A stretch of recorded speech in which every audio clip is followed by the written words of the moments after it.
Subscribe to our channel by clicking the subscribe button. Click the bell button and enjoy the latest uploads from our channel. Question 6. Why are human cells not affected by penicillin? Penicillin की वजह से human cells पे कोई effect क्यों नहीं पड़ता? तो जो ह्यूमन सेल्स होते हैं, they don't make a cell wall, so penicillin can not have an effect on them.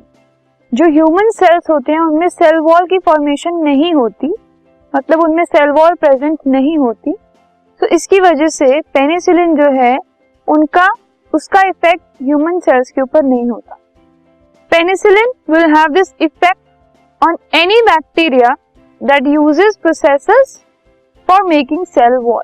कोई भी बैक्टीरिया जो प्रोसेस यूज करके अपनी सेल वॉल क्रिएट कर सकता है, उसके अंदर पेनिसिलिन का इफेक्ट जरूर होता है. तो क्योंकि ह्यूमन सेल्स में ये पॉसिबल नहीं है, तो इसीलिए उनका पेनिसिलिन का उसके ऊपर इफेक्ट नहीं होता.